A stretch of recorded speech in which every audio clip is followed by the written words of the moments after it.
धीरे धीरे से जाकर के फिर कहा गया विदा कर दो। और जैसे ही बैकग्राउंड दो भैया, और जैसे ही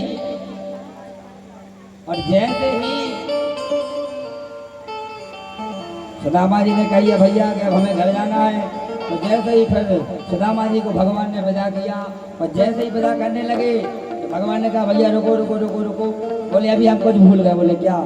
सुदामा जी सोच रहे होंगे मन ही मन कोई धन संपत्ति देंगे। बोले नहीं। बोले रुक जाओ। बोले क्या भूल गए? बोले जो कपड़ा तुमने पहने ये वापस लौटा दो, जैसे पहन के आए थे वैसे जाओ।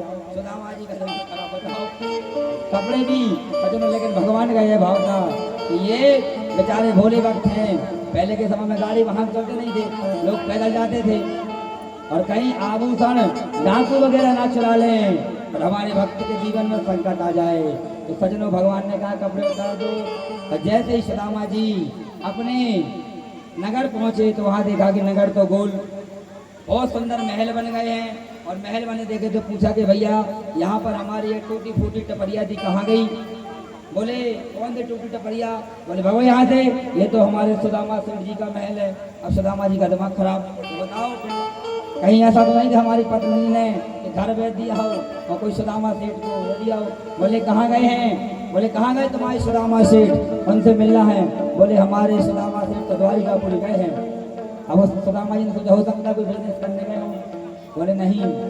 तो सुदामा जी को लगा कि उस काली कमले वाले ने कोई लीला की है। अब जाके कहा कि भैया ठीक है वो गए हैं, जरा सुदामा की सेठानी जी को बुला लाओ।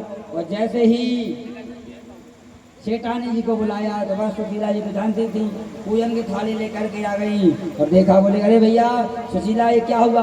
बोले तुम्हारे जाने के बाद में विश्वकर्मा जी ने हमारे घर को सोने का घर बना दिया। इसके बाद में सर में ऐसी कथा दी है कि सुदामा जी जब ये सुना, माताराम की मत समझती, भैया बैठ जाओ 10 मिनट और, माताराम बैठ जाओ, काहो गो काहेरा गो तुम आओ।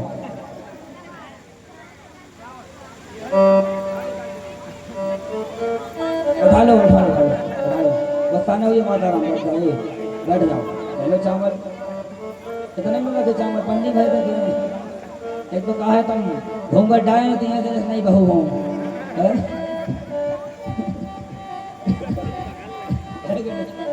बहुत अच्छी बात है, लेकिन बहुत अच्छी बात है कि ऐसी माताएं आजकल बहुत कम देखने को मिलती है घूंघट वाली।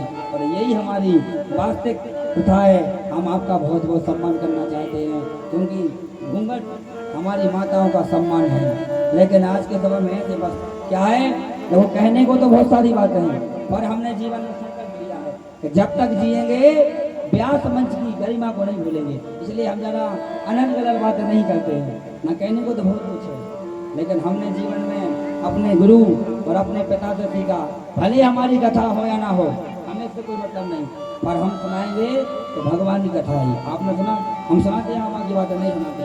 इसलिए बहुत अच्छी बात है, हम आपका सम्मान करते हैं। बोलो भागवत भगवान की। सजनों फिर ऐसी कथा आती है कि सुदामा जी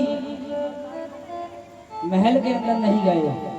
कहा कि तुम्हारे लिए धन संपत्ति चाहिए, तुम ये महल संभालो और हम मत दिखाओ। हम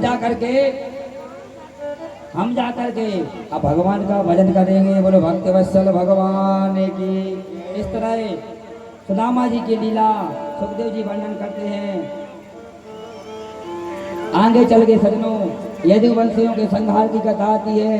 एक बार हुआ क्यों, अल्लाह ने करो भैया 10 मिनट प्लीज।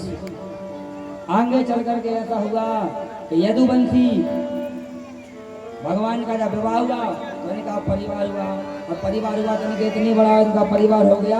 हमारे संत बताते हैं कि इतने सारे यदुवंशी हो गए, कितने सारे, 1,61,080 1,61,080 यदुवंशियों का बड़ा सारा परिवार हो गया। और धीरे धीरे धीरे परिवार बड़ा बड़ा तो भगवान के परिवार में एक सांब नाम के यदुवंशी हुए।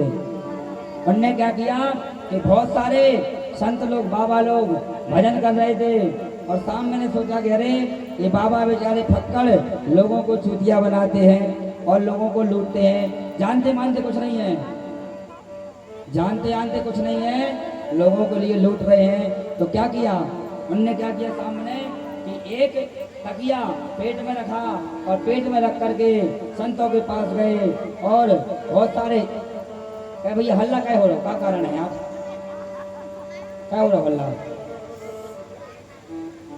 बाद में टीका लगा लो दद्दा है, टीका लगा लियो, रोटी खवा दियो, सब कर ले, 10 मिनट और मेरा कल होने ये भंडारो ठीक हो बनाने को हाथ में खे हम अकेले, ठीक है? और अब शांत रहो।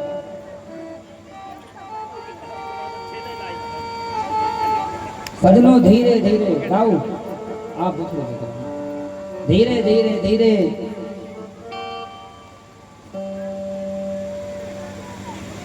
शाम को जब संतों पर संदेह हुआ तो फिर उसने एक तकिया लिया और गर्भवती होने का नाटक किया, तो संतों के पास चले गए।